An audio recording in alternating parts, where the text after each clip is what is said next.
South ఇండియాలోనే అతి తక్కువ ధరలకి రత్నాలనందించే ఏకైక సంస్థ 6JVR. నమస్తే, వెల్కమ్ టు సుమన్ టీవీ.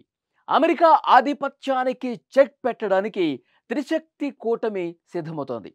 త్రిశక్తి కూటమి మరింత బలోపేతమై అమెరికా ఏదైతే చట్ట విరుద్ధంగా ఏదైతే ఇష్టం వచ్చినట్టుగా సుంకాలు బాదుతూ పేట్రేగిపోతుందో దానికి చెక్ పెట్టేందుకు ఒక బలమైనటువంటి కూటమి సిద్ధం కావాలని ఈ మూడు దేశాలు కూడా ముందుకు వచ్చిన పరిస్థితి కనిపిస్తోంది.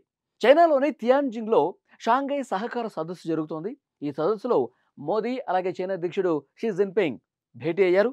చాలా సుహృద్భావ వాతావరణంలో, చాలా సానుకూలమైనటువంటి వాతావరణంలో, ఆరోగ్యకరమైన పరిస్థితుల్లో ఈ భేటీ జరిగింది. ఈ భేటీలో చాలా కీలకమైనటువంటి నిర్ణయాలు జరిగినాయి. రెండు దేశాలకు సంబంధించి భారత్ చైనా మధ్య సరిహద్దుకు సంబంధించి కొన్ని చిన్న చిన్న వివాదాలు ఉన్నాయి. ఆ వివాదాలను ఎప్పటికీ కూడా సామరస్యపూర్వకంగా పరిష్కరించుకోవాలి తప్ప ఘర్షణ పూరిత దిశలో వెళ్ళకూడదు. మనం శత్రువులం కాదు, మనం పొరుగు దేశాలం, మిత్ర దేశాలంగా ఉండాల్సినటువంటి అవసరాన్ని చాలా బలంగా నొక్కి చెప్పినటువంటి పరిస్థితి ఉంది. కాబట్టి ఆ చిన్న చిన్న సరిహద్దు వివాదాలు పక్కన పెట్టేస్తే మనం ఆర్థికంగా, వాణిజ్యపరంగా ఇంకా కొన్ని కీలకమైనటువంటి అంశాల మీద బలంగా ముందుకు పోవాల్సినటువంటి అవసరం ఉంది అని చెప్పి ఈ భేటీలో చర్చ జరిగింది. ఇక రష్యా ఎప్పటి నుంచో మిత్ర దేశంగా ఉంది.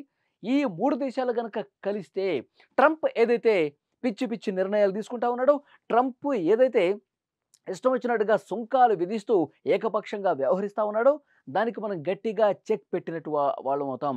భవిష్యత్తులో ప్రపంచం కూడా బహుళపక్షవాదం వైపే ఉంటుంది. ఏకపక్షంగా ఏది కూడా ఉండబోదు. మనం అమెరికాకి బలమైనటువంటి చెక్ పెట్టాలంటే గనక మన మూడు దేశాలు ఒక త్రిశక్తి కూటమిగా ముందుకు వస్తేనే ఇది సాధ్యం అవుతుంది అని చెప్పి చాలా స్పష్టంగా చెప్తున్నటువంటి పరిస్థితి ఉంది. అమెరికా అధ్యక్షుడు డొనాల్డ్ ట్రంప్ వ్యవహార శైలిలో ఆయన రెండోసారి అధ్యక్షుడు అయిన తర్వాత పూర్తిగా మారిపోయింది. అంతకుముందు మనకి మిత్ర దేశంగానే ఉంది. ఎప్పటి నుంచో కూడా అమెరికాతో మనకి సంబంధాలు బాగున్నాయి. డొనాల్డ్ ట్రంప్ మొదటిసారి ఆయన అధ్యక్షుడైనప్పుడు కూడా అంత సజావుగానే జరిగింది. కానీ రెండోసారి అధ్యక్షుడైన తర్వాత ఆయన ప్రవర్తన పూర్తిగా మారిపోయింది. ఆయన పాకిస్తాన్కి సపోర్ట్ చేసుకుంటూ పోతా ఉన్నాడు. పాకిస్తాన్ ఆర్మీ చీఫ్ ఆసిం మునీర్ని కూడా అమెరికాకు రప్పించి ఆయన భారతదేశం మీద విషం కక్కే ప్రయత్నం చేశాడు. భారత్ పాకిస్తాన్ ఈ యుద్ధాన్ని నేనే ఆపానంటూ ఆయన ప్రగల్భాలు పలికిన పరిస్థితుంది. మోదీ ఫోన్ చేశాడు, 2-3 సార్లు ఫోన్ చేసి కూడా చెప్పాడు, ఈ యుద్ధాన్ని మా రెండు దేశాల సైనిక ప్రతినిధులే ఆపుకున్నారు, అంతే తప్ప ఏ ఇతర దేశం ప్రమేయం లేదు, మీరు ఆ విధంగా మాట్లాడవద్దు అని చెప్పి సున్నితంగా హెచ్చరించిన మళ్ళీ అమెరికా అధ్యక్షుడు అదే విధంగా పాట పాడుతున్న పరిస్థితుంది. రష్యా నుంచి మనం చమురు కొంటున్న కారణంగా మనం రష్యాకి ఆ చమురుకొని వాళ్ళకి ఆదాయం సమకూరుస్తున్నాము. ఆ ఆదాయంతో వాళ్ళు యుక్రెయిన్ మీద యుద్ధం చేస్తున్నారు. ఈ యుద్ధానికి భారతే కారణమంటూ మరొక అక్కసు వెళ్ళగక్కినటువంటి పరిస్థితి ఉంది. అందుకే భారత్ డెడ్ ఎకానమీ అంటూ ఇలాంటి వ్యాఖ్యలు కూడా డొనాల్డ్ ట్రంప్ చేశాడు. సో డెఫినెట్గా భారత్ మీద విషం చిమ్ముతా ఉన్నాడు, పాకిస్తాన్ని తలకెక్కించుకుంటూ ఉన్నాడు. ఈ పద్ధతి బాగోలేదు. అందుకే డొనాల్డ్ ట్రంప్ అదనపు సుంకాలు వేసి భారత్ని ఇంకా ఇబ్బంది పెట్టాలని చూశాడు. సో డెఫినెట్గా దీనికి చెక్ పెట్టాలంటే, అమెరికా అధ్యక్షుడు డొనాల్డ్ ట్రంప్ ఇలాంటి విధానాలకు చెక్ పెట్టాలంటే ఒక బలమైనటువంటి కూటమి అవసరం ఉంది. ఆ త్రిశక్తి కూటమి భారత్, చైనా, రష్యా వీళ్ళ ముగ్గురు కలిస్తే గనక అమెరికాకే కాదు మొత్తం యూరోపియన్ యూనియన్ కంట్రీస్ ఏవైతే ఉన్నాయో వాటన్నింటికి పూర్తిగా చెక్ పెట్టే పరిస్థితి ఉంటుంది. దానికి చెక్ పెట్టాలంటే ఒక బలమైన కూటమి ఈ మూడు దేశాల కూటమి అని చెప్పి అందరూ నమ్ముతున్నటువంటి పరిస్థితి ఉంది.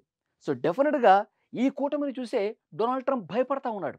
ఈ కూటమిని చూసిన తర్వాత అంటే భారత్ ఇంకా వేరే ప్రత్యామ్నాయం లేదు, ఏ విధంగానైనా తిరిగి వస్తుంది, రష్యా నుంచి చమురు కొనుగోలు ఆపేస్తుంది, నేను చెప్పినట్టుగా వింటుందని చెప్పి అమెరికా అనుకుంటుంది. కానీ భారత్కి వేరే ప్రత్యామ్నాయాలు కూడా ఉన్నాయి.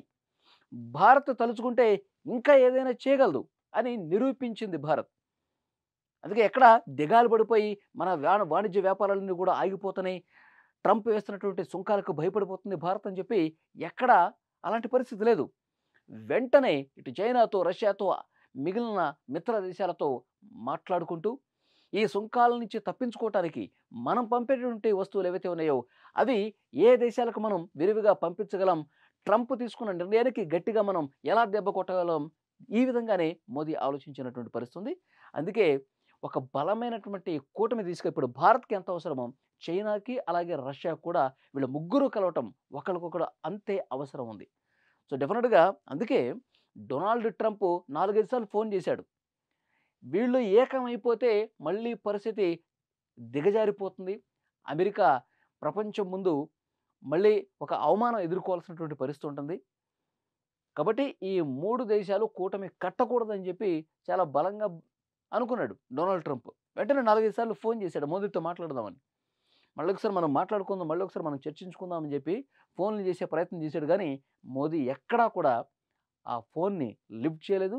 నేను ట్రంప్‌తో మాట్లాడుకోదలుచుకోలేదని చెప్పి చాలా స్పష్టమైనటువంటి హెచ్చరిక పంపించినటువంటి పరిస్థితి ఉంది. ఇప్పుడు చైనాలో చాలా కీలకమైనటువంటి భేటీలు జరుగుతున్నాయి. ఆరోగ్యకరమైన వాతావరణంలో భేటీ జరుగుతుంది. ట్రంప్‌కి అలాగే యూరోపియన్ కంట్రీస్‌కి ఒక బలమైన చెక్ పెట్టే దిశగా ఈ 3 దేశాలు కలుస్తున్నాయి. త్రిశక్త కూటమి ఇప్పుడు ఇదే ప్రపంచవ్యాప్తంగా హాట్ టాపిక్ అయినటువంటి పరిస్థితి ఉంది. ఫ్రెండ్స్, మీకేమనిపిస్తుంది? అమెరికా ఆధిపత్యానికి, యూరోపియన్ యూనియన్ ఆధిపత్యానికి బలమైన చెక్ ఈ 3 కంట్రీస్ కూటమి పెట్టే అవకాశం కనిపిస్తుందా? మీరేమనుకుంటున్నారు? కామెంట్ రూపంలో తెలియజేయండి.